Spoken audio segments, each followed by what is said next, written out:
안녕하세요. 책 읽어주는 에젤 강미경입니다. 뉴욕 주님의 침례교회 이천우 목사님은 어린 시절 오랜 세월 거지로 사셨다고 합니다. 전국을 떠돌며 밥을 동냥하면서 살아가던 각설이에게 다가오신 예수님 한번 만나보세요.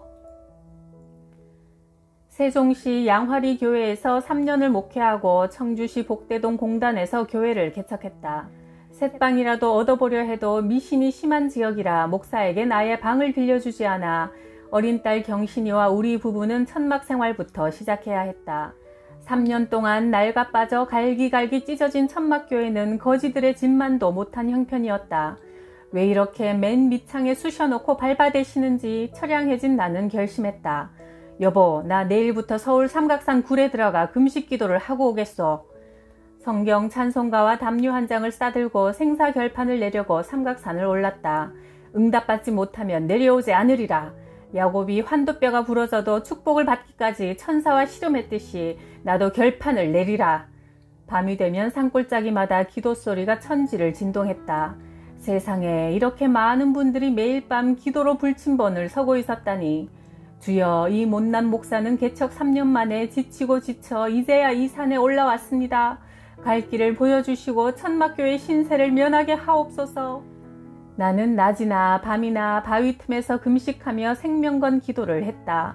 한밤중에 부시럭거리는 짐승들 소리에도 소스라치게 놀랄 때면 두려움을 이기려고 더 크게 소리 지르며 기도했다. 하나님, 제발 절 버리지 마시고 응답하소서. 세상에서 제멋대로 살도록 놓아주시든지 아니면 교회를 지어 목회를 바로 하게 하시든지 양자택일을 하여 주십시오. 며칠 동안 회개의 눈물을 쏟고 찬송을 부르며 산에서 이슬을 맞으면서 기도하고 동쪽 하늘에 붉게 솟아오르는 태양을 바라보고 있는데 마음속에 기쁨이 넘쳐나면서 나도 모르게 외쳤다.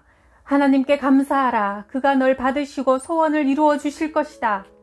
올해가 다 지나기 전에 교회를 지어주리라.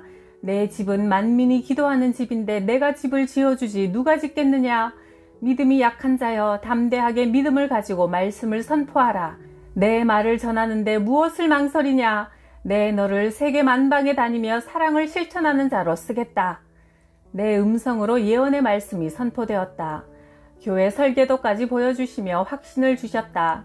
토요일에 내려와서 주일날 천막교회에 모인 30여 명 가난한 성도들에게 설교했다. 여러분, 제가 삼각산에 기도하러 갔다가 응답을 받았습니다. 금년 안에 하나님이 교회를 신축하여 주신다고 하셨습니다. 믿습니까? 하고 소리를 질렀지만 아멘 소리가 없다. 고생에 지친 목사가 산에 갔다 오더니 머리가 돈 게 아닌가? 돈 한 푼 없는 가난한 교인 몇 명을 앉혀놓고 교회 신축이라니. 비웃는 듯 했다. 우렁찬 예언의 소리는 5개월이 지나도록 이루어지지 않아 힘없이 허공으로 사라진 듯 했다. 그런데 비오던 어느 날 비엔나 악기점 사장 이창수 집사가 풍금 외상값을 받으려고 교회에 왔다가 나는 출타 중이라 만나질 못했다. 그가 그날 집으로 돌아가 잠을 자는데 꿈에 하나님이 나타나셔서 말씀하셨다. 창수야, 내 집은 천막이라 비가 새고 엉망인데 넌 2달 후에 큰 돈을 만진다고 네 아방궁 지을 생각만 하고 있느냐? 하나님, 그 교회는 제가 다니는 교회도 아니고 교파도 틀린데요. 이 사람아, 내가 언제 교파를 만들었으며 네 교회 내 교회가 어디 있느냐. 모두가 예수의 몸된 교회니 외면하지 말고 교회부터 세워라. 밤마다 부부에게 번갈아 말씀하시더란다. 하루는 이천우 목사님 계세요? 하고 부르는 소리에 빚진 죄인의 가슴이 철렁 내려앉았다. 목사님, 걱정 마세요. 풍금값 받으러 온 게 아닙니다. 반가운 소식입니다. 하나님이 내 집보다 교회를 먼저 지으라고 명령하셨습니다. 내 교회 집사도 아니고 다른 교파 다른 교회 집사가 교회를 지어주겠다고 하다니 하나님은 확실하게 살아서 역사하시는 분이었다. 설계 도면과 건축 허가서가 나오고 기초공사가 시작되니 동네 사람들이 모여들어 도와주었다. 77년도에 현금을 미리 주고도 시멘트를 살 수 없는 파동이 있었다. 그런데 시멘트를 잔뜩 실은 대형 트럭이 교회 공사장 앞길을 지나가다가 사고를 당해 벌렁 넘어져 버렸다. 차주가 찾아와 쏟아진 시멘트를 외상으로 쓰란다. 참으로 신기한 일이 수없이 일어나면서 교회가 완공되어 갔다. 내가 예언할 때는 미친 소리로 듣던 교인들도 신바람이 나서 이랬다. 사고 없이 완공을 거의 앞두고 문제가 또 생겼다. 지금은 의학이 발달해 맹장 수술이 별것 아니지만 그때만 해도 큰 수술이었고 수술비도 만만치 않았다. 내가 너무 과로하여 맹장이 터져 복막염이 되어 급하게 수술을 해야 된다는 것이다. 부산 침례병원에서 입원 수속을 하는데 보증인을 적으란다. 보증인 예수님이라고 썼더니 이천우 씨, 이분 말고 다른 분을 세우세요. 이봐요, 간호사 아가씨, 내가 목사고 교회 짓다가 맹장이 터져서 왔는데 누가 보증인이겠소? 예수님만이 내 보증인이요. 이 병원이 생긴 이후로 지금까지 예수님이 보증인으로 서준 적이 없었단다. 퇴원 시간이 되어도 수술비를 마련할 길이 없었다. 원장님이 부르셨다. 이천우 목사님, 참으로 용기가 대단하십니다. 치료비는 보증인 예수님께 받을 터이니 퇴원하십시오. 우리 병원의 주인도 사실은 예수님이시니 치료비는 내지 않아도 됩니다. 원장님 고맙습니다. 나중에라도 갚아드리지요. 천만에요. 예수님이 청산해 주셨습니다. 걱정 마시고 교회 건축이나 잘 마치세요. 네, 원장님, 그리고 보증인 되신 예수님 감사합니다. 퇴원한 나는 교회 일을 마무리하고 재미있게 목회를 하였다. 라보키 자매는 우리 교회에서 성가대와 주일학교 반사, 피아노 반주자로 열심히 봉사했다. 그러다가 그만 교회 안 다니는 남자와 연애하여 결혼했는데 시어머니가 불교 보살이요 과부였다. 결혼 생활 10년 동안 아이를 못 낳자 기독교 신앙을 포기하고 시어머니를 따라 전국 명산과 용하다는 절과 스님을 모조리 찾아다녔지만 소용없었다. 마음이 조급해진 시어머니는 흉계를 꾸미기 위해 아들 직장을 서울로 옮기고 딴 여자를 얻어 아들까지 두었다. 하루는 새벽 기도를 마친 시간에 그녀가 급하게 나를 찾아와 상담했다. 앉자마자 말을 못하고 울기 시작한다. 그럴 때는 실컷 울도록 기다려야 한다. 목사님, 전 이제 어떻게 하면 좋아요? 제가 2가지 길에서 고민 중입니다. 깨끗이 물러서느냐 아니면 이 연놈들을 콩밥을 먹이느냐. 서울 가서 딴 살림을 차려서 아들을 낳았는데 벌써 2달이 넘었대요. 자매님, 우리 함께 그 문제를 놓고 기도합시다. 주님, 이 가련한 여인의 눈물을 거두시고 앞길을 선하게 인도하소서. 하나님이 택하신 여종이건만 이때까지 수많은 세월을 탕자처럼 방황하고 있었습니다. 그러나 이제 주님 품으로 돌아왔으니 긍휼을 베푸소서. 기도 중에 드는 마음이 2달짜리 아기와 엄마를 교도소로 보내도 안 될 일이요. 아이만 맡아 기르자니 역시 계모일 따름이다. 결국 모두를 위하여 자매님이 물러서서 새 길을 찾아가는 일이 최선인 듯 싶었다. 자매님, 어려운 일이지만 자매님이 희생하고 물러서는 것이 제일 좋을 것 같네요. 하나님이 반드시 더 좋은 길로 인도하실 겁니다. 네, 목사님, 무슨 뜻인지 알겠어요. 저도 그렇게 하기로 마음을 정하니 마음이 편안해졌어요. 그녀는 새 살림을 차린 남편과 이혼을 해주었다. 몇 달 후 나는 제천으로 부흥회를 인도하러 갔다가 친구 목사를 만났는데 아내가 금식 기도를 하다가 후유증으로 죽고 2 남매와 외롭게 살고 있었다. 내가 말했다. 여보게 신목사, 자네 좋은 일이 생겼네. 우리 교회에 아기를 못 낳아 홀로 된 집사가 있는데 정말 훌륭한 목사 사목감이야. 남매도 잘 키울 것이고 예쁘다네. 이 사람아, 아내 죽은 지 몇 달이 채 되지 않았네.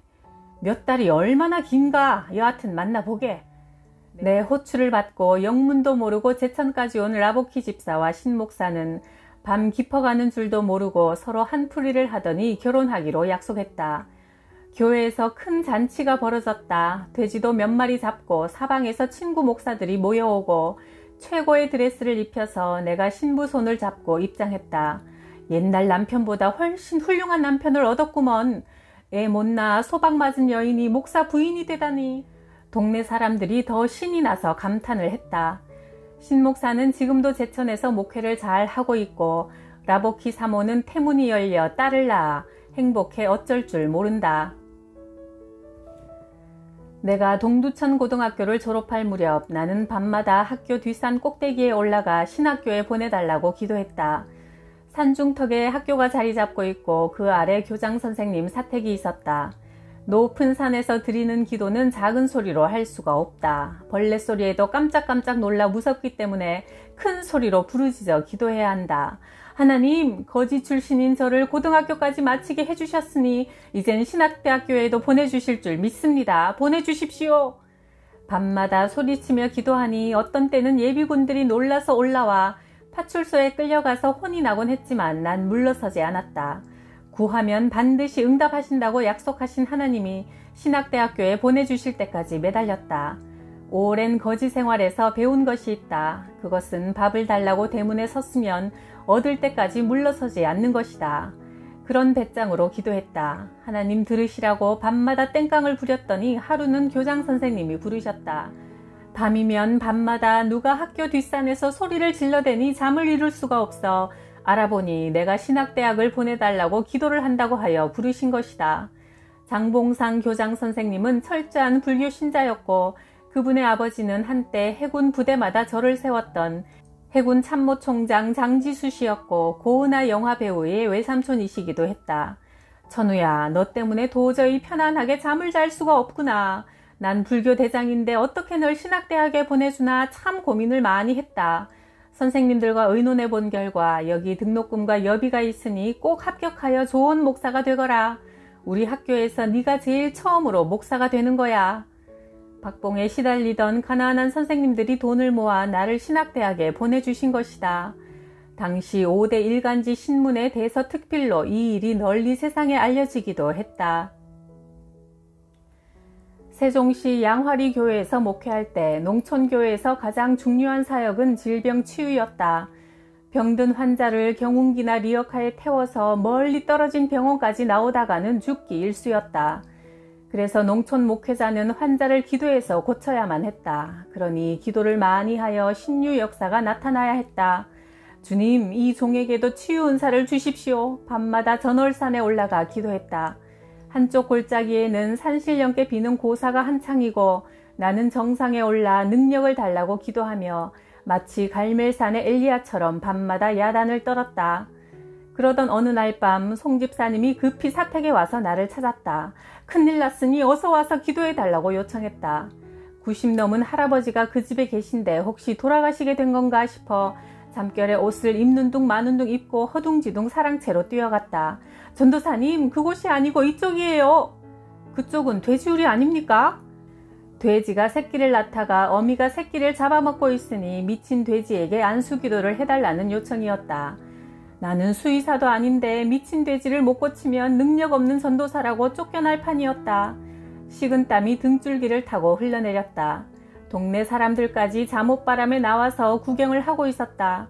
돼지우리 밖에서 주님, 이 종을 버리지 마시고 돌보아 주시고 저 미친 돼지를 고쳐주소서 기도하니 전도사님, 우리 안에 들어가 안수기도를 하셔야지요 한다. 하나님, 믿습니다. 내 믿음은 약하나 송 집사님의 믿음을 보시고 고쳐주옵소서. 용기를 내어 들어가 놀란 돼지의 목 밑을 살살 긁어주었더니 옆으로 스르르 들어눕는다. 가위를 달라고 하여 귀에 상처를 내어 피를 흘리게 해주고는 밖에 사람들 들으라고 큰 소리로 외쳤다. 이 더러운 귀신아, 예수 그리스도의 이름으로 명하노니 돼지에게서 나와서 금강으로 들어갈지어다. 성경에도 예수님께서 사람들에게 들어간 귀신을 내쫓으니 귀신이 돼지떼에게 들어가 미친 돼지들이 호수로 뛰어들어 몰사했으므로 나도 금강으로 들어가라고 명령한 것이다. 그러자 신기한 일이 벌어졌다. 미쳐 날뛰던 어미 돼지가 조용해지더니 새끼에게 얌전히 젖을 먹이고 있었다. 그날 그 사건 후 집집마다 아픈 사람이 있으면 내게로 데려왔다. 하나님이 나를 불쌍히 여기셔서 놀다가 나무에서 떨어져 손가락 뼈 부러진 것도 맞춰주시니 마을 사람들이 너도 나도 교회에 나오기 시작했다. 나는 어린 시절 고아원에서 도둑 누명을 쓰고 뛰쳐나온 후 거짓대로 들어가 오랫동안 전국을 떠돌며 각설이 생활을 했었다. 그 후 하나님을 만나 신학교에 들어가 목사가 되었고 80년대 초 서초동 꽃동네 지하실방 보증금 100만원에 월세 8만원으로 교회를 시작했다. 거지와 각설이들을 위한 목회를 하기 위해 아무 연고도 없이 주님만 의지하고 뛰어든 나는 전기나 수돗물도 없는 비닐하우스촌에서 건물 없는 교회, 교인 없는 목사로 처량하다 못해 불쌍하기 그지없는 처지였다. 시골에서 가지고 온 쌀마저 바닥이나 당장 끼니를 걱정해야 할 판이었다. 낮에는 하루 종일 노동일을 하고 집에 돌아와 밤에는 성모병원 뒷산에 올라가서 밤새워 야곱과 엘리야의 기도를 드렸다. 주님, 어찌하여 저를 이곳까지 오게 하셨나이까? 산을 넘으면 내리막길도 있는 법이거늘 어찌하여 이 종에겐 첩첩산중 험한 가시밭길 연속입니까? 차라리 지하철 공사장 인부로 사는 것이 더없이 편합니다. 주님, 이 곤고한 종을 버리지 마시고 긍휼히 여기소서. 저 많은 십자가 종탑 불빛 속에 제가 머물 목장이 어디입니까? 주님, 속히 응답하옵소서. 지쳐 쓰러질까 두렵사오니 도와주소서.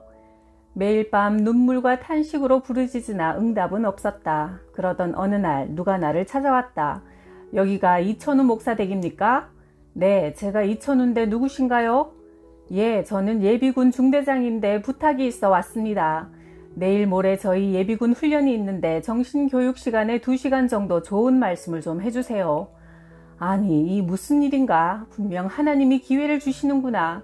1년 내내 아내와 어린 딸들만 앞에 놓고 예배드리던 처량한 목사에게 1600명 예비군들에게 설교할 기회를 주신 것이다. 나는 다시 산에 올라가 설교할 말씀을 달라고 기도했다. 주여, 모두가 서울 서초동에서 대학을 공부한 수준 있는 이들인데 나 같은 거지 출신 촌뜨기 목사가 무슨 말씀을 전해야 할지 지혜를 주옵소서. 드디어 1600명 예비군들 앞에 섰다. 먼저 신나게 각설이 타령을 불러댄 후 어린 시절 대한민국 남한 땅을 구석구석 돌아다니며 각설이로 떠돌이 생활을 하다가 하나님을 만나 목사가 된 사연을 간증했다. 2시간 동안 눈물로 말씀을 선포하는 중에 성령님이 역사하셔서 모든 예비군들이 조용히 들으며 울기 시작했다. 목사님, 저는 하나님을 안 믿는 사람이지만 오늘 큰 감명을 받았습니다. 제가 댁으로 모셔다 드리겠습니다. 내가 태어나서 처음으로 타본 최고급 승용차였다. 명함을 살펴보니 녹십자 회사 부사장에다 한양건설 사장이셨다. 3일 후 저희 한양건설 모든 임직원들을 모아놓을 테니 각설이 간증을 한 번 더 들려주세요. 하여 나는 한양건설 모든 직원들에게 예수 그리스도의 복음을 전할 수 있었다. 그 후 소문이 나 이 교회 저 교회에서 부흥회와 간정 요청이 밀려들었다. 동두천 미디안 기도원에서 부흥회를 인도할 때 동두천 중학교를 세우신 원종구 이사장 부부가 오셨다. 우리가 10년 전부터 적금을 매달 부어왔는데 그 돈을 타게 되어 쓸 곳을 찾고 있었습니다. 오늘 목사님의 설교를 듣고 보니 하나님께서 이천우 목사님을 위해 나를 통하여 개척교회를 할 수 있도록 준비시키셨음을 알았습니다. 자, 여기 500만 원입니다. 80년대 500만 원은 내 평생 처음 만져보는 큰 돈이었다. 이게 꿈은 아니겠지? 우리 주님은 10년 전부터 원종구 이사장님을 통해 오늘의 나를 위해 준비하고 계셨던 것이다. 주님의 사랑의 손길이 나타나므로 교회의 모든 어려운 사정이 하루아침에 해결되었다. 놀라운 기도의 응답이었다. 그리하여 82년 교회당 80평의 사택 20평 건물의 전세교회로 옮기고 열심히 목회에 열중했다. 성탄절을 앞둔 어느 날 저녁 늦게 잠이 들었는데 방바닥이 싸늘해지기 시작했다. 젖은 연탄이 연통을 얼게 만들어 가스가 방 안으로 스며들었다. 여보, 아기가 울어서 배고픈 줄 알고 젖을 먹이려고 하는데 갑자기 맥없이 쓰러지네요. 아내의 말에 벌떡 일어나 보니 온 방 안이 안개가 낀 것처럼 뿌였다. 아차, 연탄가스가 스며들었구나. 얼른 방문과 창문을 열어 젖혔다. 서울에 와서 얻은 아들이 너무 귀하고 감사해서 은총이라고 이름 지어 주었는데 코와 귀, 입과 항문에서 피가 쏟아지고 있었다. 놀란 우리 부부는 성심병원으로 달려갔다. 은총이를 안고 가는 동안 그래도 남편이라고 아내를 위로하기 위해 말했다. 여보, 낙심하지 마시오. 자식은 또 낳으면 될 것이니 하나님께 다 맡기고 이놈에 대한 미련은 버립시다. 그러자 평소에 거친 남편에게 심한 욕지거리를 들어도 고분하던 아내가 쏘아붙였다. 이 멍청한 양반아, 당신이 잘못하고 미련해서 자식을 죽여놓고 애꿎은 하나님 핑계 대지 마시오. 은총이가 죽으면 나도 뒤따라 죽을 터이니 니놈이나 목사 잘 해먹어라. 망치로 뒤통수를 힘껏 맞은 기분이었다. 병원에서는 빨리 수술하지 않으면 죽는다고 야단이 났다. 보호자 이리 오세요. 보증금을 먼저 걸어야 수술을 시작합니다. 네, 보증금요? 목사 생활 14년 동안 무엇을 했기에 자식의 생명이 위급할 때 수술도 못 시킬 형편이란 말인가? 전화기 앞에 서서 생각하니 공병균 집사가 생각났다. 그 집 어른들과는 오랫동안 깊은 신앙적인 관계로 한 가족처럼 지낸 사이였다. 이 집사님 하고 불러놓고는 목이 메어 말을 할 수 없었다. 목사님, 웬일이세요? 어서 말씀해 보세요. 은총이가 곧 수술을 못하면 죽게 되었는데 보증금을 먼저 가져오라 하여 수술도 못하고 있습니다. 목사님, 걱정하지 마세요. 곧 병원으로 갈게요. 안 그래도 제가 오늘 마침 보너스를 타서 이천우 목사님 댁에 세탁기는 없고 식구는 많으니 사모님께서 고생하시는데 사드려야지 했는데 그 돈으로 은총이를 살리면 됩니다.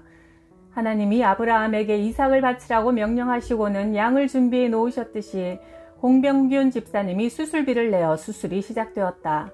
그러나 수술실에서 또 비상이 걸렸다. 배를 열고 보니 장이 꼬였는데 너무 오래되어 어떻게 손 쓸 수가 없단다. 의사 선생님, 다시 들어가서 수술해 주세요. 내가 여기서 무릎 꿇어 기도하겠습니다. 하나님이 모든 문제를 풀어주실 겁니다. 나는 수술실 문 밖에서 눈물로 무릎을 꿇고 기도했다. 주님, 돌도 못 넘긴 죄 없는 은총이를 살려주시고 차라리 저를 대신 불러가소서. 은총이 보호자 계십니까? 의사가 수술실 문을 열고 나오며 소리쳤다. 기적이 일어났습니다. 수술을 포기하고 천을 덮어놓고 있는데 갑자기 아기가 두 손과 두 발을 움직여 놀라 살펴보니 장이 멀쩡해져 맹장만 떼어냈습니다. 목사님 기도가 기적을 이루었습니다. 할렐루야 주님 감사합니다. 하나님은 기도를 들으시는 살아계신 분이었다. 1975년 미사리 조정 경기장변에 몸과 정신이 온전치 못한 20여 명 장애인들을 위해 축사로 쓰던 건물을 임대하여 나그네 교회를 열었다. 어느 날 아이들이 말했다. 목사님, 우리 고기가 먹고 싶어요. 그래, 우리 하나님 아버지께 구해보자. 자, 모두 눈 감고 머리 숙여 기도합시다. 하나님 아버지, 오늘 저녁 귀한 식탁을 마련해 주셔서 감사합니다. 우리 식구들이 고기가 먹고 싶다고 하오니 먹여주시옵소서. 예수님의 이름으로 기도합니다. 아멘. 큰 소리로 따라 시킨 기도였다. 발음과 목소리가 분명하지 않았지만 기도하는 우리의 심정은 분명하고 진실되었다.